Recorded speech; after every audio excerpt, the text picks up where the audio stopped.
Purvanchal university ఇది కేవలం university కాదు, మీ సక్సెస్ స్టోరీకి చిరునామా. మీరు ఒక ట్రాన్స్జెండర్గా మారిన తర్వాత అయినా కానీ ఈ రంగంలోకి మెయిన్గా ఒక డాన్సర్గా రావడానికి గల రీజన్స్ ఏంటి?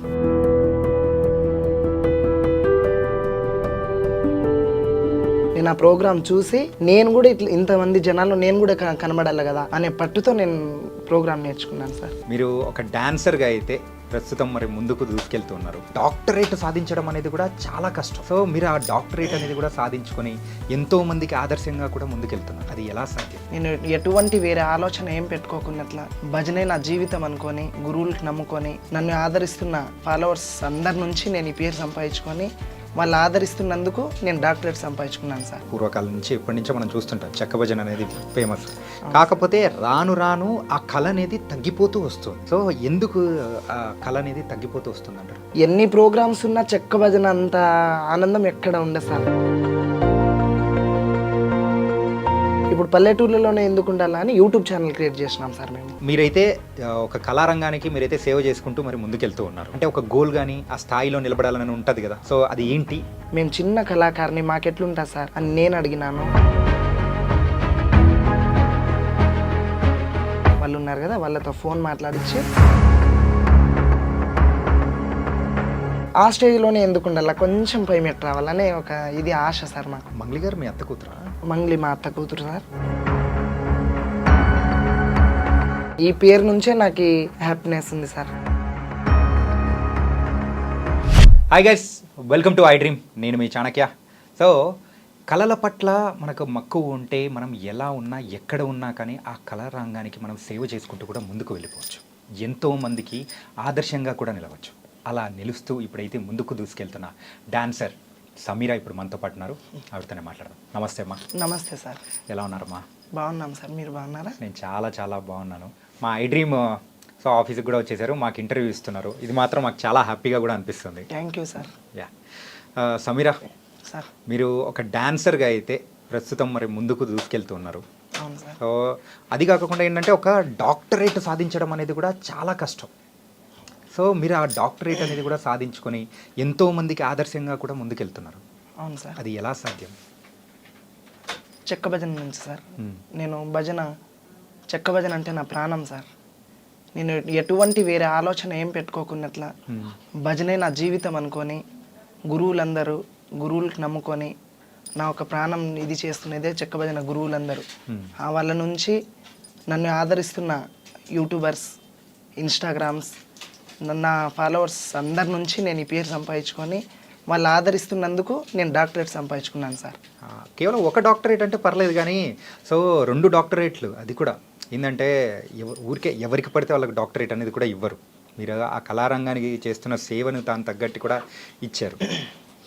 అండ్ ప్రస్తుతం అయితే సో మీ వీడియోస్ కానీ ఇవన్నీ మేము చూస్తూ ఉంటాం. సో మీరు ఒక ట్రాన్స్జెండర్గా తర్వాత మారిన తర్వాత అయినా కానీ సో ఈ రంగంలోకి మెయిన్గా ఒక డాన్సర్గా రావడానికి గల రీజన్స్ ఏంటి? ఇట్లా మేము పల్లెటూరులో పుట్టినాం సార్. ఏ ఊరమ్మా? మాది గుత్తి పక్కన విలేజ్ గుండాల తాండా సార్. గుండాల తాండా, ఎర్రగుడి గుండాల తాండా. ఓకే. అట్లా ప్రోగ్రామ్స్ ఉండే చెక్క భజన, అట్లా అక్కడ ప్రోగ్రామ్స్ మేము చూసేకపోయి పలాని డాన్సర్గా మేము తయారు కావాలి, ఇదే ఎట్లా ఉండాలి, నేను డాన్సరే కావాలనే పట్టుబడి నేను ఆ ప్రోగ్రామ్ చూసి నేను కూడా ఇట్లా ఇంతమంది జనాల్లో నేను కూడా కనబడాలి కదా అనే పట్టుతో నేను ప్రోగ్రామ్ నేర్చుకున్నాను సార్. కానీ ఎప్పుడైనా కానీ ఒక కళారంగం వైపు వెళ్తున్నాము అంటే తల్లిదండ్రులు ఖచ్చితంగా ఎందుకు మనకెందుకు, యూజువల్గా అయితే మా పల్లెటూర్లలో కానీ టౌన్లలో ఉన్న తల్లిదండ్రులు ఎలా ఉంటారు, వాళ్ళ ఆలోచన విధానం వేరుగా ఉంటుంది. అవును సార్. సో వాళ్ళు ఏమన్నా అబ్జెక్షన్ చెప్పడం అట్లా ఏమన్నా ఉందా? అది అని నేను నా స్వతంత్రంగానే నేను ఇట్లున్నాను కదా, ఎందుకు ఇట్లనే నా పేరు ఎందుకు ఇది చేసుకోవాలా, నా తల్లిదండ్రులకి నేను ఇట్లా నేను పేరు పోగొట్టేసినాను, నేను ఒక స్థాయిలో ఉండాలా అనే ఆలోచనతో నేను ప్రోగ్రాంలు పట్టుకునేసినాను సార్. ఓకే. సో అలా పట్టుకొని మరి ముందుకెళ్తున్నారు. అవును సార్. యా. కానీ మీకు అంటే ఏ ఏజ్లో తెలిసిందమ్మా మీరు ఇట్లా అని చెప్పేసి? నాకు ఒక 13-14 ఇయర్స్లో సార్. 13-14 ఇయర్స్. సో యూజువల్గా అయితే ఇలా అనేటప్పటికీ ఖచ్చితంగా తల్లిదండ్రులు కానీ చుట్టూ ఉన్న బంధువుల విషయాలకు వచ్చేటప్పటికి ఖచ్చితంగా అబ్జెక్షన్లు, గొడవలు, తిట్లు అన్నీ ఉండనే జరిగినాయి సార్ అవి. మరి ఇలా మారడానికి గల రీజన్ ఏమనిపించింది? ఎలా మారారు? హార్మోన్స్ ప్రాబ్లం నుంచి మారిపోయినాం. కానీ అంటే ఆపరేషన్ చేయించుకోవడం అనేది కూడా జరిగింది కదా. అవును సార్. మ్మ్. నాకు ఒక 14 years ఉన్నప్పుడే నేను ఆపరేషన్ చేయించాను. మ్మ్. అట్లే ఈ జన్మలో ఉన్నాను కదా, ఎందుకు ఇట్లనే ఉండాలా అని ప్రోగ్రాంలు నా ఇంట్రెస్ట్ అంతా, నేను అంతే ప్రోగ్రామ్, నా చెక్క భజనే నా కళ, మ్మ్. నా జీవితమే కళకు దారిపోసేసినాను సార్. యా. అండ్ మరి మీరు మారిన తర్వాత సో ఇంట్లో వాళ్ళు మిమ్మల్ని బాగానే యాక్సెప్ట్ చేశారా లేకపోతే బాధపడినారు సార్. కొన్ని రోజులు బాధపడినారు. ఓకే. ఎందుకు వద్దు అది ఇది అని. ఎన్ని రోజులు మరి అట్లా బాధపడ్డారు ఏంటి వాళ్ళు చాలా కంప్లీట్ యాక్సెప్ట్ చేయడానికి ఎన్ని రోజులు పట్టింది? 4-5 years వరకు చాలా ఇది అయిపోయినారు అమ్మ నాన్న. వాళ్ళకి ఎందుకు ఇది చేయాలా అని చెప్పేసి నేనే కొంచెం సింగిల్గా ఉండిపోయినా. సింగిల్గా ఉండి కూడా నేను ఎక్కడ బయట బెగ్గింగ్స్ కానీ అటువంటి ఆలోచనలు ఏం పెట్టుకోలే. ఇదే ఈ జన ఆకర్షణ బట్టి నేను ప్రోగ్రాంలు బట్టి నేను ప్రోగ్రామ్తోనే దూసుకెళ్ళిపోతున్నాను సార్. అంటే మీకు నార్మల్గా ఈ చెక్క భజన కానీ డాన్సింగ్ కానీ ఇలాంటివన్నీ ఏ ఏజ్ నుంచి మొదలైంది? నేను 14 years దాటిన తర్వాత 1 year నేను ఇంటికాడ ఉన్నాను సార్. తర్వాత రమాదేవి అని ఒక ఆమె భజన డాన్సర్ అనమాట. రమాదేవి తర్వాత ఆమెకు చూసి నేను కదా ఈ ప్రోగ్రాంలు మనం చేస్తే మనకి ఇంతమంది చూస్తారు కదా, గురువులు ఇంత మంచి గురువులు ఉన్నారు, వాళ్ళలో నేను ఒక వాళ్ళ బిడ్డగా నేను పొందాలి ప్రోగ్రాంలలో అని అనుకొని నేను ప్రోగ్రాంల మీదే నా ఇంట్రెస్ట్ అంతా ప్రోగ్రాంల మీదే పెట్టేసినాను సార్. ఏంటంటే సో మీరు మనము ఇంటర్వ్యూ స్టార్ట్ చేసినప్పటి నుంచి మీరు డాన్స్ ప్రోగ్రామ్స్ అని ఇట్లా ఎక్కువ సార్లు కూడా అంటున్నారు. అసలు ఆ ప్రోగ్రామ్స్కి వెళ్ళాలి అని అంటే ఫస్ట్ ఒక స్టార్టింగ్ పాయింట్ అనేది కూడా ఉంటుంది. ఫస్ట్ ప్రదర్శన అనేది కూడా మీరు ఎక్కడ ఇచ్చారు? మేము ప్రోగ్రామ్సా సార్? మేము బళ్ళారి సైడ్ చేసినాం సార్. బళ్ళారి సైడ్ చేసినప్పుడు అక్కడి నుంచి రెస్పాన్స్ ఎలా ఉంది ఏంటి? అది అప్పుడు ప్రోగ్రామ్ డాన్సర్స్కి అమౌంట్ తక్కువే, మాకు ఛార్జీలకి ఇచ్చినా కూడా ప్రోగ్రాంల కోసమే మేము పోయి ఇది నేర్చుకోవాలా, డబ్బుకు చూసుకోకూడదు అనేసి చెక్క భజనకి ఇది చేసినాం సార్ మేము. ఓకే. స్టార్టింగ్లో మాకు ఛార్జీలకి ఇచ్చి పంపించినా కూడా ఈ ప్రోగ్రామ్ మా సొంతం కావాలా, కళ ఎవరిది సొంతం కాదు కదా అని చేసి కళకు నమ్ముకొని ముందుకు పోతున్నాం సార్. కానీ ఓన్లీ ఛార్జీలకు ఇచ్చారంటే మరి తినడానికి మరి అయితే సర్వైవ్ ఏదో నా జీవితం నేను అట్లనే గడుపుకుంటా నేను ప్రోగ్రాంల కోసమే ఇది చేసినాను సార్. అది ఆ టైంలో మీకు హెల్ప్ చేయడాలు ఎవరైనా హెల్ప్ చేసిన వాళ్ళు ఎవరైనా ఉన్నారా? ఇప్పుడు మామూలుగా చెక్క భజన గురువులే ఉన్నారు. గురువుల నుంచే మేము బ్రతుకుతున్నదే చెక్క భజన గురువుల నుంచి సార్. మాకు ఎటువంటి మేము ఎక్కడ ఏం పనికి వెళ్ళలేము, ఎక్కడ పోలేము, మేము చెక్క భజన గురువుల నుంచే మేము డాన్సర్స్గా అయి మేము బ్రతుకుంటున్నాం సార్. ఏది ఉన్నా మంచి చెడు ఉన్నా మేము చెక్క భజన ఫీల్డ్ నుంచే వాళ్ళ గురువుల నుంచే మేము బతుకుంటున్నాం సార్. ఓకే. యూజువల్గా అయితే చెక్క భజన అంటే మన రాయలసీమ సైడ్ కానీ అటు సైడ్ కానీ ఎక్కువ చూసామంటే పూర్వకాలం నుంచి ఎప్పటి నుంచో మనం చూస్తుంటాం చెక్క భజన అనేది ఫేమస్. కాకపోతే రాను రాను ఆ కళ అనేది తగ్గిపోతూ వస్తుంది. అవును సార్. సో ఎందుకు ఆ కళ అనేది తగ్గిపోతూ వస్తుంది అంటారు? అది చెక్క భజన నుంచి ఇప్పుడు కోలాటాలు అయినాయి సార్. కోలాటం నుంచి అది డ్రామాలు అవి ఇవి అవుతున్నాయి కదా. ఎక్కడో మారుమూల పల్లెటూర్లలో ఉంది చెక్క భజన. ఎన్ని ప్రోగ్రామ్స్ ఉన్నా చెక్క భజన అంత ఆనందం ఎక్కడ ఉండదు సార్. అది మా పట్టు. చెక్క భజనలో ఇంత ఇది ఉన్నారా, ఇంతమంది చూస్తున్నారు కదా మమ్మల్ని, మేము ఈ స్టేజ్లోనే ఎందుకు ఉండాలా, ఇప్పుడు పల్లెటూర్లలోనే ఎందుకు ఉండాలా అని యూట్యూబ్ ఛానల్ క్రియేట్ చేసినాం సార్ మేము. ఓకే.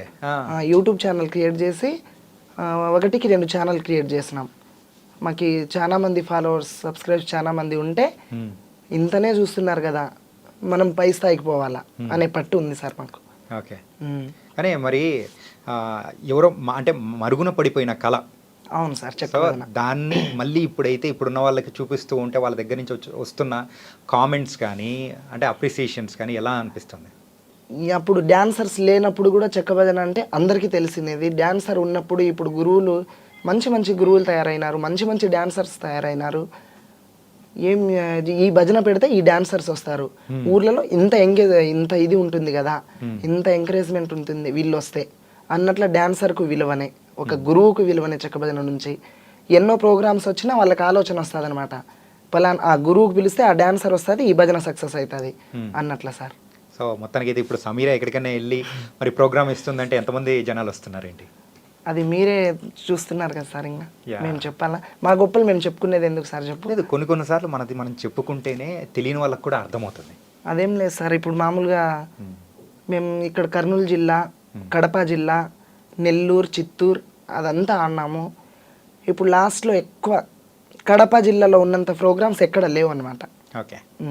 రాయచోటి సైడు చాలా ప్రోగ్రామ్స్ ఉంటాయన్నమాట. 3-4 నెలలు కంటిన్యూ జాతరలు జరుగుతాయి సార్ అక్కడ. ఏమి లేని డాన్సర్, తినేకి లేని డాన్సర్ కూడా ఆ 3-4 నెలల్లో బాగానే సంపాదించుకొని బాగానే ఉండొచ్చు సార్. అన్ని ప్రోగ్రామ్స్ ఉంటాయి అక్కడ. అంత గౌరవంగా చూస్తారు గురువులు కూడా. ఒక డాన్సర్ వచ్చిందంటే వాళ్ళ తోబుట్టిన కూతురు లెక్క, వాళ్ళ చెల్లెల లెక్క చూసుకొని ఇది చేస్తారనమాట. ఏ ఏరియా గురువులైనా మేము బతుకుతున్నదే గురువుల నుంచి. నిజం సార్. నాకు అర్థమవుతుంది ఏంటంటే మీ గురువుల్ని మీరు ఎంత రెస్పెక్ట్ ఇస్తున్నారో దాని తగ్గట్టే మీ మాటల్లోనే అర్థమవుతుంది అనమాట. అండ్ అది కదమ్మా, ఏంటంటే యూజువల్గా చెక్క భజన కానీ ఏదైనా ఏ కళారంగం అనేది కూడా తీసుకున్నా కానీ సో మగవాళ్ళు ఆడవాళ్ళు అట్లా అని చెప్పేసి ఉంటుంది. కాకపోతే ఇలా మరి థర్డ్ జెండర్ వాళ్ళు వస్తున్నారు అని అంటే అలా లోపల ఉన్న వాళ్ళు కూడా మరి బాధ పెట్టిన విషయాలు కానీ ఇలాంటివన్నీ చాలా వరకు జరిగే ఉంటాయి కదా. మాకి అలాంటి బాధలు మాకు మాకు చూపిలాగా ఇప్పుడు మాకు పిలుస్తున్న వాళ్ళే కదా మాకు బాధ పెట్టాల్సింది. అవును. మాకు అట్లా చూడలే సార్. అందరికీ సమానంగా చూసినారు వాళ్ళు. ఏదన్నా ఒక మనిషి మాకు ఇట్లా బాధ పెడుతుంటే కదా మేము బాధపడుతున్నాము అనే ఈ కళలో మేము పోతున్నామంటే వాళ్ళు ఎంకరేజ్ చేస్తేనే మేము పోతాం. మేము సాధించుకోలేము కదా సార్. గురువులు ఉండాలా, మా గురువుల తరపున నుంచి మాకు ఎంకరేజ్ చేసే ప్రజలు ఉండాలా. ఆ ప్రజల నుంచి మేము ఈ స్థాయికి పోతున్నాం సార్. ఓకే. మొత్తానికైతే మిమ్మల్ని అంత అంటే అలా ఎంకరేజ్ చేశారు కాబట్టి ఈ డాన్సర్ ఇట్లా అని చూడరు అనమాట. మాకు ఎటువంటి అందరినీ ఒకటే మాదిరిగా చూస్తారు వాళ్ళు. ఓకే. కానీ ఏంటంటే మీరు ఎంతో మందికి ఇన్స్పిరేషన్ అమ్మా. ఏంటంటే సో అటు సైడ్ ఉన్న వాళ్ళైతే ఎన్నెన్ని అంటే అకృత్యాలు కానీ కొన్ని జరుగుతూ ఉన్న సిచ్యువేషన్స్ కానీ బయట వాళ్ళని మనం చూస్తూ ఉంటే కొన్నిసార్లు జాలి అనిపిస్తుంది. కానీ వాళ్ళతో మాకు సంబంధం లేదు అని అనుకొని మీరు మీకంటూ ఒక సొంత పాత్ అనేది క్రియేట్ చేసుకుని వెళ్తున్నారు చూసారా. సో అట్లాంటి వాళ్ళకు మీరేం చెప్పాలనుకుంటున్నారు సార్? అలాంటి వాళ్ళకు మీరేం చెప్పాలనుకుంటున్నారు? అదేం లేదు సార్, మేము ప్రోగ్రాంలలో మాకు ఇట్లా పేరుంది ఏంది మీరు ఏం చెక్కబదనే వేరే ప్రోగ్రామ్స్ పిలుస్తారు మాకు వాళ్ళు. వేరే ప్రోగ్రామ్ పిలిస్తే మేమేమంటాము, ఏంది మీరు ఈ ప్రోగ్రాంలకే ఇది చేస్తారా, మీరు మామూలుగా డీజేకి వెళ్ళరా, మీరు పెళ్లి ప్రోగ్రాంలకు వెళ్ళరా, అట్లా ఇది చేసేటోళ్ళు ఉంటారు. ఇప్పుడు మంచోళ్ళు ఉంటారు, చెడ్డోళ్ళు ఉంటారు. జనాకర్షణ అంటే మనకు తెలియదేం లేదు. ఇప్పుడు మనం ఈ స్టేజ్లో ఉన్నామంటే మంచి చెడ్డ చూసుకొని వచ్చింటాం అనమాట. ఇప్పుడు వాళ్ళే ఇది చేస్తున్నారు, వాళ్ళు మమ్మల్ని హేళన చేస్తున్నారని మేము పట్టించుకోలేదు సార్ ఎప్పుడు కూడా. మాకి అందరితో పాటు సరి చూసుకుంటున్నారు. ప్రతి వాళ్ళకి కూడా మేము శిరస్సు ఉంచి నమస్కరిస్తున్నాం. ఎందుకు అని అంటే ఇట్లా సమీరా అంటే ఒక చిన్న పల్లెటూరులో పుట్టినాను సార్ నేను. ఇట్లా డాన్సర్ సమీరా అంటే నేను చాలా చిన్న పల్లెటూరులో పుట్టిన. అట్లా క్యాషో డోల్ మాస్టర్లో ఎక్కడో ప్రోగ్రాం పోతుంటే మాకెక్కడో కనిపించి, గుత్తిలో కనిపించి ఇట్లా రండి మీరు ఆడపిల్లలకు ఉన్నారు ఎందుకు ఈ జీవితంలో అని చెప్పి మాకు తోలుకొని పోయి ఇదిగా చూసుకున్నారు సార్ వాళ్ళు. వాళ్ళ నుంచి మేమేం ఎటువంటి రిమార్క్ కాలే, వాళ్ళు మాకు రిమార్క్ చూడలే. సో ఇప్పటివరకు అట్లాంటి వివక్ష కానీ ఎక్కడ ఏం మీకైతే ఎదురు కాకుండా లేదు సార్. కానీ ఒక విషయం మీలో అదృష్టం ఏంటంటే సో ఇలా వచ్చిన వాళ్ళు ఎవరైనా కానీ కొన్ని తప్పుడు మార్గాల్లో వెళ్ళిపోవడం కానీ సో బయట అన్నీ జరుగుతూ ఉన్నా కానీ అట్లా లేకోకుండా కానీ సో మీరు ముందుకు వెళ్తున్నారు చూసారా, దానికి మాత్రం నిజంగా అప్రిషియేట్ చేయాలమ్మా. Thank you sir. నిజంగా సూపర్. అండ్ సో ఇప్పుడు మీరైతే ఒక కళారంగానికి మీరైతే సేవ చేసుకుంటూ మరి ముందుకెళ్తూ ఉన్నారు. సో ఒక గోల్ అనేది ఉంటుంది. సో నేను ఎప్పటికైనా కానీ అలా నిలబడాలి, సో ఆ స్థాయిలో ఉండాలి అని చెప్పేసి పక్కా అనుకుంటారు. మీకు కూడా అదే అంటే ఒక గోల్ కానీ ఆ స్థాయిలో నిలబడాలని ఉంటుంది కదా, సో అది ఏంటి? ఆయన భిక్షు నాయక్ అని ఉన్నారు, మంగ్లీ మా అత్త కూతురు సార్. ఆమెకు తీసుకొచ్చిన ఆయన భిక్షు నాయక్. ఓ మంగ్లీ గారు మీ అత్త కూతురా? ఓకే. ఆయన డైరెక్టర్ మురళీ మధు అన్న వాళ్ళు ఉన్నారు కదా, వాళ్ళతో ఫోన్ మాట్లాడించి నాకు ఇట్లా మీరు ఈ విధంగా ఉన్నారు కదా, మీరు టీవీలోకి వచ్చే ఛాన్సెస్ ఉంటాయి, రావాల మీరు అని అంటే, మేము చిన్న కళాకారిని మాకెట్లుంటా సార్ అని నేను అడిగినాను. లేదు మీ దాని గురించి మీరే చెప్పుకోవడం ఎందుకు, మీరు రండి హైదరాబాద్కి అని చెప్పి ఇంటర్వ్యూకి పిలిచింటే మేము ఒక్కసారి వచ్చి దీనిల గురించి తెలియజేసుకుంటున్నాం సార్. మా గోల్ అనేది అదే, ఆ స్టేజ్లోనే ఎందుకు ఉండాలి, కొంచెం పై మెట్టు రావాలనే ఒక ఇది ఆశ సార్ మాకు. ఆశ ఏంటంటే మనం ఒక కళలు కనాలి, ఆ కళలు నెరవేర్చుకోవాలంటే ఆ పట్టుదల కూడా ఉండాలి. కానీ అది మీలో ఎక్కువగా కూడా ఉందమ్మా.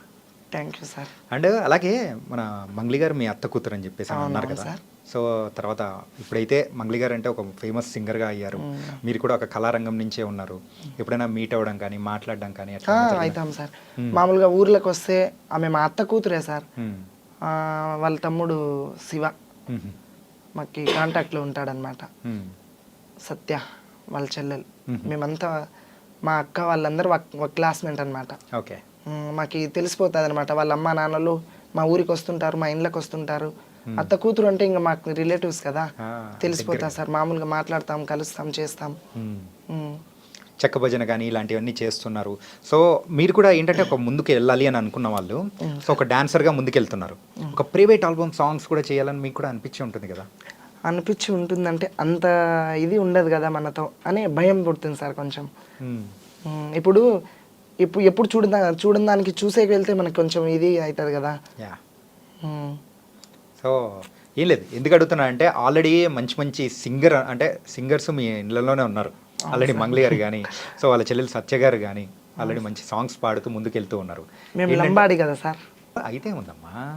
సో ఒక కళారంగాన్ని ప్రోత్సహిస్తూ ముందుకెళ్తున్నప్పుడు అలా ఇలా అని ఏముండదమ్మా. సో ముందుకెళ్తూ ఉన్నారు హ్యాపీగా. ఏంటంటే సో మంగ్లీ గారితో కూడా ఒక సాంగ్ పాడిచ్చి కూడా మీరు డ్యాన్స్ వేసి అట్లా ముందుకెళ్ళారంటే ఇంకా బాగుంటుందేమో అని కూడా అనిపించి అడుగుతున్నాను అనమాట. ఫ్యూచర్లో చేద్దాం సార్. యా. మనం అంత సక్సెస్, మన బతుకు బాగుంటే ఖచ్చితంగా సాధిద్దాం సార్. ఓకే. అండ్ మీకు డాక్టరేట్స్ అనేది కూడా వచ్చాయి. అండ్ సో ఒక డాక్టర్, మరి మీ పేరు ముందు కూడా ఒక డాక్టర్ అనేది కూడా పెట్టుకునేంత అర్హత అనేది కూడా సాధించుకున్నారు. సో మీరు ఏం చదువుకున్నారు? నేను 9th క్లాసే చదువుకున్నాను సార్. 9th class. ఎందుకు ఆపేశారు చదువు అనేది కూడా? ఏదో నాకు ఇంట్రెస్ట్ పుట్టేలా, నా హార్మోన్స్ ప్రాబ్లం అయ్యి నేను అటు వెళ్ళిపోయినాను. కానీ చదువు అంటే నాకు ఇంట్రెస్ట్ లేదు సార్. ఓకే. చదువు అనేది ఇంట్రెస్ట్ లేకుండానే ఆపేసి ఈ కళారంగం అయిపోయిన తర్వాత. ఓకే, నైస్ మా. ఏంటంటే సో మీరు ఇంత చేస్తూ ముందుకెళ్తూ ఉన్నారు. సో కానీ ఏంటంటే ఆ డబ్బు విషయంగా పరంగా కూడా ఎక్కడో ఒక చోట మనకు పడిన బాధలు అనేది కూడా ఉంటాయి కదా ప్రోగ్రామ్స్ లేని టైంలో. అవును సార్. సో మీ కెరియర్ స్టార్టింగ్లో కూడా సో డబ్బు లేకుండా ఇబ్బంది పడిన సందర్భాలు కానీ అట్లా ఏమైనా ఉన్నాయా? దండిగా ఉన్నాయి సార్. ప్రోగ్రాంలు జరగవు. ఇప్పుడు కరోనా టైంలోనే ఎక్కడ లేకోకుండా ఎట్లా కూర్చునేసినాం ఇంటికాడే. బయటికి తిరిగే సిచ్యువేషన్లో లేము ఇప్పుడు, మీకైనా మాకైనా. ప్రోగ్రాంలు లేకోకున్న టైంలో నేను బయటికి ఎక్కడ పోలేదు సార్. మామూలుగా తల్లిదండ్రి మీదే ఆధారపడి బతికిన. తల్లిదండ్రినే చూసుకున్నారు సార్ ఆ టైంలో నాకు. నేను ఎటువంటి సమస్యలు అయినా చాలా పేదరికం నుంచి పుట్టి బయటకు వచ్చినాం సార్ మేము. మా తల్లిదండ్రి చాలా పేదవాళ్ళు. ఆ పేదరికం నుంచి వాళ్ళు ఏం చేసినారో, నేను ఇట్లా ఉన్నా కూడా ఇంటి మీదే పోయి కూర్చునేసిన, నేనేం చేసుకోలేకపోయినా బయటికి పోయి అని చెప్పేసి ఇంటికాడే కూర్చునేసిన. అమ్మ నాన్ననే చూసుకున్నారు సార్ నాకు ప్రతిదీ. కానీ ఇప్పుడు వాళ్ళని ఎవరు చూసుకుంటున్నారు? నేనే చూసుకుంటున్నాను. అంతే కదా. ఇప్పుడు మన దగ్గర లేని టైంలో మనకు గుర్తొచ్చేది తల్లిదండ్రులే. అవును సార్. అలాంటి టైంలో మనకు బాగున్నప్పుడు మనం చూసుకోవాల్సిన ఎవరిని వాళ్ళనే చూసుకుంటున్నా సార్. ఏదో నా అయిన కాటికి నేను కష్టపడి చూసుకుంటున్నా. యాజ్ ఎ డాన్సర్గా అయితే మీ కెరియర్ని మలుచుకొని మరి ముందుకెళ్తున్నారు. కాకపోతే మనల్ని ఎంత ఆకాశానికి లేపే వాళ్ళు ఉంటారో తక్కువ రాయితో కొట్టే వాళ్ళు కూడా ఉండే ఉంటారు, విమర్శించేవాళ్ళు. అవును సార్. సో అలాంటి విమర్శలు కొన్ని మనం విన్నప్పుడు కూడా బాధపడి అక్కడే ఆగిపోయిన సందర్భాలు కూడా ఉంటాయి. ఖచ్చితంగా ఉన్నాయి సార్. సో మీ లైఫ్లో కూడా అట్లాంటిది ఏమన్నా? మామూలుగా ఈ కళారంగంలోనే నా ముందు గొప్పలు చెప్పుకొని సమీర ఇట్లా, సమీర అంటే అట్లా, సమీర వస్తే ఇట్లా అని చెప్పి నేను వెళ్ళిన తర్వాత వాళ్ళతో ఒక మాట చెప్పి వాళ్ళు వచ్చి నా ముందర చెప్పి నేను ఏడ్చుకొని ఉన్న రోజులు, వాళ్ళ కోసం నేను ప్రోగ్రాంలు ఆపుకున్న రోజులు చాలా ఉన్నాయి సార్.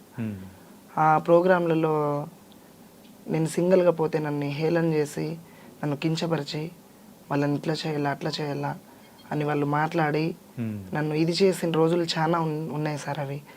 అయినా నేను దానిలోకి ఇది అనుకోకుండా చేసిన వాళ్ళు నా వాళ్ళే, చేయని వాళ్ళు నా వాళ్ళే అని అనుకొని అందరినీ నా వాళ్ళే అని అనుకొని ముందుకు పోతున్నాం సార్ మేము. కానీ ఎవరైనా కానీ ఎక్కడైనా ఆగిపోతుంటారు. కానీ మీరు ఆగిపోకుండా ముందుకు వెళ్ళడానికి ఎవరో ఒకరు వెన్ను తట్టి ప్రోత్సహించిన వాళ్ళు ఉంటారు కదా. ఇప్పుడు వాళ్ళని కొంచెం మనసులో పెట్టుకొని వాళ్ళతో మంచిగానే ఉండి మంచిని పక్కన పెట్టి, మళ్ళీ గురువులు ఒక గురువుకే కాదు కదా మేము పోయేది, ఎంతోమంది గురువులు, చెక్కబదిన గురువులు. మేము డాన్సర్స్ చాలా మంది ఉన్నాము, గురువులు మేము డాన్సర్స్ ఒక 100 మంది ఉంటే 1000 మంది గురువులు ఉన్నారు సార్. ఇప్పుడు వాళ్ళు ఈ గురువుకి నేను పనికి రాకోకుంటే ఇంకో గురువు కన్నా పనికి వస్తా కదా. ఇప్పుడు వాళ్ళు ఏదో చెప్పి నన్ను ఆపేసినారు వాటికి, సరే అది బాగుంది, అక్కడే నేను ఆగిపోను కదా. నా జీవితం నేను ఏదో ఒక రకంగా ముందుకు సాగించుకోవాలి కదా సార్. మళ్ళీ నేను ఇట్లనే ఉండాలా అని చెప్పి అందరితో బాగుండి, నేను ఈ మన ఏరియా కర్నూలు జిల్లా కొన్ని ఏళ్ళు అన్నాను. ఇప్పుడు ఒక 4-5 ఇయర్స్ నుంచి నేను కడప రాయచోటి సైడ్ ఆడుతున్నాను సార్. అక్కడ కంటిన్యూ ఒక గురువుకే పోతున్నా అనమాట నేను. మీరు స్టార్టింగ్ నుంచి గురువులు అని చెప్పేసి మీకు ఎక్కడున్నా కానీ సపోర్ట్ ఇచ్చారని చెప్పేసి అంటున్నారు. అవును సార్. మరి అంత సపోర్ట్ ఇచ్చిన గురువులు ఎవరు ఏంటి? ఇప్పుడు ఒక్కరు అని కాదు సార్, ఇప్పుడు అందరికీ నేను పనికొచ్చే డాన్సర్నే. డాన్సర్ అంటే ప్రతి ఒక్క గురువుకి పనికొచ్చేటోళ్ళే. అందరు గురువులు సపోర్ట్గా మా కళాకారుల కుటుంబం చాలా ఒక తల్లి బిడ్డలుగా ఉంటాం సార్ మేము. ఒకరు ఏదైనా ఇబ్బంది వచ్చినా మేము అందరం ఒక గ్రూప్ అనేది ఉంటుంది మాకి. పలాని మనిషికి ఇబ్బంది ఉంది, పలాని మనిషి ఈ సిచ్యువేషన్లో ఉంది, ఆ మనిషికి మనం అందరం సహాయం చేసుకోవాలా అని చెప్పి మాట్లాడుకొని మేము డాన్సర్లు, మేము గురువులు అందరు చాలా మంది కలిసి మేము తోచిన కాటికి సహాయం చేసుకొని మేము అందరం ఒక తల్లి కుటుంబం లెక్క మేము గడుపుకుంటాం అనమాట. ఇప్పుడు పలానా ఒక మనిషి బాగలేదు మంచంలో ఉన్నాడు అని అనుకో, ఆ మనిషితో పోయి మేమందరం కలిసి మేమందరం డిసైడ్ చేసుకుంటాం అనమాట. ఒకసారి పలానా మనిషి దగ్గర మనం పోవాలా అట్లా అని. నాకు ఏదైనా ఇబ్బంది ఉందనుకో నేను గ్రూప్లో పెడతా, నాకు ఈ పరిస్థితి నాకు బాగలేదు సార్ అని. అట్లాంటి రోజులు చాలా ఉన్నాయి, నాకు చాలా హెల్ప్ చేసిన రోజులు ఉన్నాయి సార్. నాకు ఈ గురువు సరిగ్గా చూడలేడు అని నేను చెప్పలే. ఏదో సమయం సందర్భం బట్టి ఇప్పుడు ఇట్లా జరుగుతున్నాయే తప్ప ఫస్ట్ నుంచి ఇట్లా లేదు సార్. చాలా ఒక ఐక్యమతంగా ఉండి మేము భలే బాగా ఉండిపోయినాం సార్ అందరం. ఓకే. కానీ ఇంతకు మీకు సమీరా అని పేరు ఎవరు పెట్టారు? సమీరా అని పేరు నాకు కళారంగంలో వచ్చిన పేరు సార్ అది. మరి అసలు పేరు? మామూలుగా నాకు సోనియా బాయ్ అని పెట్టినారు, మేము లంబాడి కదా, సోనియా బాయ్ అని పెట్టినారు. మామూలుగా సమీరా అని మా 3 అక్షరాల మీద పాటలు పాడతారనమాట. డోల్ మాస్టర్ రమేష్ అన్న అని ఆయన పెట్టిన పేరు ఇది. ఇట్లా రాంపల్లి సీను అన్న పాట పాడుతుంటే ఇట్లా సమీరా వచ్చింది సార్ అని చెప్పి వేరే పత్తికొండ సైడ్ విలేజ్లో అట్లా చెప్పి ఆయన పెట్టిన పేరు ఇది. ఈ పేరు నుంచే నాకు హ్యాపీనెస్ ఉంది సార్. ఇట్లా సమీరా అని అంటే ప్రతి ఒక్కరికి ఎక్కడ పోయినా, నువ్వు హైదరాబాద్, నువ్వు ఢిల్లీకి పోయినా నువ్వు డాన్సర్ సమీరా కదా అని అంటే నేను చాలా హ్యాపీగా ఫీల్ అయిపోతా సార్. ఆ పేరు మీదనే నేను చేసిన కష్టం కనబడదు అప్పుడు నాకు. ఏంటంటే సో ఒక కళాకారులుగా మనం ఉన్నందుకు ఎవరైనా కానీ చప్పట్లు కొట్టారంటే సో మనం పడిన కష్టం అన్ని మొత్తం అన్ని మర్చిపోతూ ఉంటాం. అవును, అదే కదా సార్. సో మరి చెక్క భజన గురించి మాట్లాడుకుందాం. చెప్పండి సార్. సో ఈ చెక్క భజన అనేది కూడా సో చాలా మంది వరకు తెలియదు. సో అది ఎట్లా ఆడతారు ఏంటి దాని గురించి దాని హిస్టరీ ఏంటో కూడా చెప్పారంటే ప్రేక్షకులు ఉంటారు. హిస్టరీ అంటే సార్ అది మామూలుగా దేవుని కార్యక్రమంకి చెక్క భజన, లేకోకుంటే ఏదో కోలాటం అని పెడతారు. ఇప్పుడు కోలాటం పెడితే ఏముంటుంది, మామూలుగా ఆడపిల్లలతో జరుగుతుంది అనమాట, ఒక గురువు ఉండి డీజే కోలాటం. చెక్క భజనకు పెడితే ఏముంటుంది, ఒక గురువు ఓన్ వాయిస్తో పాటలు పాడి ఒకరు కాకుంటే 2 డాన్సర్లకు పిలుచుకొని ఆయన ఒక్కడే చెక్క భజన గురువు. ఆయన ఓన్ కష్టంగా చేసి రాత్రంతా మామూలుగా నైట్ 9కి స్టార్ట్ అయితే పొద్దున 6, 7, 8 కూడా కావచ్చు సార్.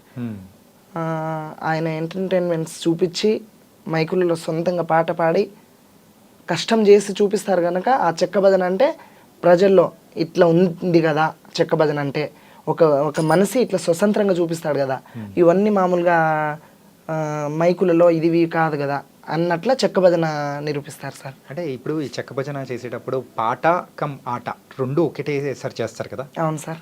సో నార్మల్గా మీరు కూడా అలాగే చేస్తారు? అవును సార్. అమ్మా ఏంటంటే ఒక ట్రాన్స్జెండర్గా నార్మల్గా చాలామంది కూడా బయట ఉన్నారు.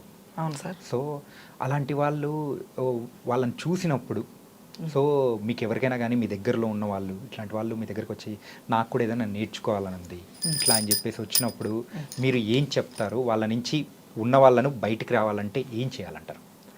మనం ఇదే జీవితంలో ఎందుకు నేను ఎంతో కష్టపడి నేను ముందుకు పోతున్నా, నీకు అదే ఇంట్రెస్ట్ ఉంటే నువ్వు రావచ్చు కదా అని వాళ్ళు నన్ను అడిగితే కంపల్సరీగా నువ్వు రా. నేను రా, నా కళ నాకేం సొంతం లే, నువ్వు వచ్చి ఈ కళ ఎవరిది సొంతం లేదుమా, ఇంట్రెస్ట్ ఉండాలి మనకి. ఆ ఇంట్రెస్ట్ని చూపించుకొని మనకి ఏదైనా కష్టం చేసి ప్రజలతో మనం ఇది చేసి అందరితో సంతోషంగా ఉండి నాకు ఒక్కదానికే కళ వద్దు, రండి మీరు కూడా. నేను ప్రతి ఒక్కరు నన్ను అడిగిన వాళ్ళకి నేను ఇదే మాట చెప్తానే తప్ప నేనే ఉండాలా ఇక్కడ, వాళ్ళు అట్లనే ఉండాలా, ఆ చూపు నేను ఎప్పుడు చూడలేదు సార్ వాళ్ళకు. అందరు నా ఫ్యామిలీనే కదా అని అనుకొని పోల్చుకుంటా అనమాట. సూపర్ మా. అండ్ ఏంటంటే సో ఇలా ఉన్నప్పుడు ఖచ్చితంగా ప్రపోజల్స్ కూడా ఎంతో మెసేజ్లు పెట్టడాలు అన్నీ వచ్చే ఉంటాయి కదా మీకు నాకు ఆ విధంగా ఎవరు ఇదేం చేయలేదు సార్. ఇప్పటివరకు. సో నన్ను ఒక డాన్సర్ లాగానే చూస్తారనమాట అందరూ. సో లైఫ్లో ముందుకు వెళ్ళాలంటే ఒక తోడు కావాలని ప్రతి ఒక్కరు కూడా కోరుకుంటూ ఉంటారు. అవును సార్. సో అట్లా మీకు కూడా తోడు కానీ అట్లా అనిపించిందా? అదేం లేదులే సార్. సో మామూలు తల్లి తండ్రి అన్న తమ్ములు ప్రోగ్రాంలలో ఉన్నాము. ప్రోగ్రాంలకు పోయిన గురువునే నాకు అన్ని అందాలుగా చూసుకుంటారు వాళ్ళే. అదే తోడు సార్ నాకు ఎటువంటిది ఏం వద్దు. ఓకే.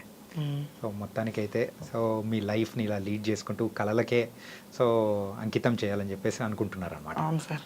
ఓకే. సో మన ప్రేక్షకులకి కానీ సో ఎవరైనా మీ ఇన్స్టాగ్రామ్ కానీ లేకపోతే వాళ్ళ ఫాలోవర్స్ అందరూ ఉంటారు కదా, సో అక్కడ కొన్ని చెప్పలేకపోయినది ఇక్కడ మన ఈ వేదిక ద్వారా చెప్పాలనుకుంటుంది ఏదైనా ఉంటే చెప్పండి అమ్మా. నన్ను వాళ్ళు ఇప్పుడు నేను మామూలుగా ఇన్స్టా లైవ్ పెడితే సడన్గా నాకు 1000 మంది 2000 మంది ఫాలోవర్స్ వచ్చేస్తారు. ఇట్లా ఎంతో మంది నన్ను యాడ్ చేయని అంటారు. ఆ ఇన్స్టా లైవ్లో వాళ్ళకి చూసి వాళ్ళు మాట్లాడే మాటలకి ఆ సంతోషం తట్టుకోక ఇది కదా నేను పేరు సంపాదించుకునేది, ఇది కదా ఈ పేరుతోనే ఉండకూడదు, నాకు ఆ సంతోషం చాలు, బయట జనాల నుంచి నేను ఇంత ఉన్నాను కదా అనే ఆలోచనతో నాకు ఎంతో హ్యాపీనెస్గా ఫీల్ అయిపోతా సార్. నా నాకు ఇన్స్టా వల్లే కాదు, నా ఫేస్బుక్, నా ఇన్స్టా ఫ్యామిలీ, నా యూట్యూబర్స్ వాళ్ళందరి నుంచి నేను ఈ పేరు సంపాదించుకున్నాను. నేను ఒక్కదాన్నే కష్టం చేసి సంపాదిలా సార్. నన్ను వాళ్ళు ఆదరిస్తేనే నేను ముందుకు పోతాను. నేను ఎంత ఉన్నా కూడా నేను ఈడ ఆడదాన్ని ఇక్కడే ఆడుతుంటా. ఒకరు చూసి నన్ను వాళ్ళు ఇది చేస్తే ఎంకరేజ్ చేస్తేనే కదా సార్. అండ్ ఇప్పుడు మీ లైఫ్ ఏదైతే ఉందో సో ఈ సోషల్ మీడియాకి రాకముందు ఎలా ఉంది, వచ్చి మీరు దానిలోకి ఎంటర్ అయిన తర్వాత ఎలా ఉంది? ఈ ప్రోగ్రాంలు చేసి ఈ సోషల్ మీడియాలోకి వచ్చిన తర్వాతనే మా లైఫ్ చాలా బాగుంది సార్. అంతకుముందు మేము చాలా పేదరికంగా బతికినాం సార్. అంటే ఇప్పుడు ఈ సోషల్ మీడియా ద్వారా మీకు అంటే డబ్బులు సంపాదించుకునే మార్గాలు పెరిగాయంటారా లేకపోతే ఎలా? సోషల్ మీడియా నుంచే కాదు, మేము చేస్తున్న కష్టం నుంచి ఈ సోషల్ మీడియాతో మా పేరు పక్కకు పోయి ఈ స్టేజ్లోనే కాదు, ఈ జిల్లానే కాదు, ఇంకొక జిల్లాలో కూడా పలానా డాన్సర్ రావాలా, ఈ ప్రోగ్రామ్ హైలైట్ ఉంటుంది, పలానా గురువే రావాలా. ఇప్పుడు మేము చేయాలంటే ఇట్లా రాయచోటి అశోక్ సమీరా ఉంటే ఈ ప్రోగ్రామ్ చాలా బాగుంటుందన్నమాట అని వాళ్ళు అడిగిన వాళ్ళ కాడపోయి వేరే వాళ్ళు చెప్పడం ఉంటుంది, చాలా ఉంటాయన్నమాట. అయినా అందరం ఒకటే అని కలిసికట్టుగా వెళ్ళిపోతాం ప్రోగ్రాంలలో మేము. ఓకే. మీరు ఇప్పటివరకు చేసిన ప్రదర్శనలలో మీకు బాగా హైలైట్ అనిపించింది, అరే నేను చేస్తున్నా కానీ ఇంతమంది వచ్చారా అని అనిపించిన ప్రోగ్రామ్ ఏదైనా ఉందా మీకు గుర్తుండిపోయే ప్రోగ్రామ్? అందరితో కలిసి మేము అందరితో ఒకేలా చేస్తాం సార్ ప్రోగ్రామ్. ఈ గురువుకి ఇట్లా, ఈ గురువుకి అట్లా మేము చేయమన్నమాట. పర్టికులర్గా ఒక ప్లేస్లో మీరు వెళ్ళి ప్రదర్శన ఇచ్చేటప్పుడు కానీ సో ఇప్పుడు ఫర్ ఎగ్జాంపుల్ రాయచోట్లో నేను వెళ్ళినప్పుడు అన్నా ఇట్లా చాలామంది వచ్చారు, ఇలా జరిగింది, సో నా లైఫ్లో ఇలా జరుగుతుందని అనుకోలేదు అని సందర్భాలు ఉంటాయి కదా. అవును సార్. సో అలా మీ లైఫ్లో గుర్తుండిపోయిన సందర్భం ఏదైనా? అదేం లేదు సార్, ఇక్కడ మామూలుగా ఇక్కడ ఆడుతున్నాను, రాయచోటి సైడ్ పోయినాకనే ఆ పేరు అనేది కొంచెం ఇది అయిపోయింది నాకు. ఈ అన్ని జిల్లాల్లో ఆడుతున్న కడప జిల్లా ఎక్కినాకనే కొంచెం ఆ జిల్లాలో ఆడుతున్నప్పుడే ఈ టీవీలలో రావడం, ఈ ఇంటర్వ్యూలు ఇవ్వడం అట్లా స్టార్ట్ అయింది. అక్కడ ఏమంటే సార్ ప్రోగ్రాంలు కాంబినేషన్స్ ఉంటాయన్నమాట, పోటీలు జరుగుతాయి, భజనలు పోటీలు కూడా జరుగుతాయి అందులో. ఓకే. మామూలుగా ఒక జాతర జరుగుతుంటే 10-15 భజనలు ఉంటాయి. ఇప్పుడు మేము ఇక్కడ ఆడుతుంటే ఇంకొక భజన వచ్చి మాకు ఇక్కడ పోటీ పెట్టుకుంటారు, కోలాటం వాళ్ళు వచ్చి మాకు ఇక్కడ పెట్టేస్తారు, ఇంకొక భజన ఇక్కడ పెట్టేస్తారు, మధ్యలో మేము ఉండిపోతాం. వాళ్ళలో జయించుకొని రావాలా, ఇక్కడ జయించుకున్నాం కదా మేము సాల్ మాకు ఇదే అన్నట్లుగా ఉంటుంది అనమాట మాకు. ఓకే. సో అట్లా జయించుకుంటూ కూడా ముందుకు వెళ్ళిపోతున్నారు అనమాట. అంటే భజనలలో కూడా ఇలా పోటీలు ఉంటాయని మాకు తెలియదు అనమాట. చాలా ఉంటాయి సార్. ఎంత పోటీగా ఆడినా కూడా మేము ప్రోగ్రామ్ అయిపోతే ప్రోగ్రామ్ వరకు ఎవరి ప్రోగ్రామ్ వాళ్ళు సక్సెస్ చేసుకోవాలనే ఉంటాం కదా. ఇప్పుడు ప్రోగ్రామ్ అయిపోతే మేము అందరం ఒక తల్లి పిల్లలాగే అందరం కలిసి ఎవరి ఇళ్ళకి వాళ్ళు వెళ్ళిపోతాం అనమాట. అది మాత్రం జరిగేదమ్మా. సో మొత్తానికైతే కొత్త కొత్త విషయాలు కానీ మాతో చాలా చక్కగా షేర్ చేసుకున్నారు. అండ్ అసలు డాన్సర్ సమీరా అంటే ఏంటి, ఎక్కడి నుంచి వచ్చారు అనేది కూడా మా ప్రేక్షకులకి చాలా చక్కగా వివరించారు. So thank you so much మా. Thank you sir. యా.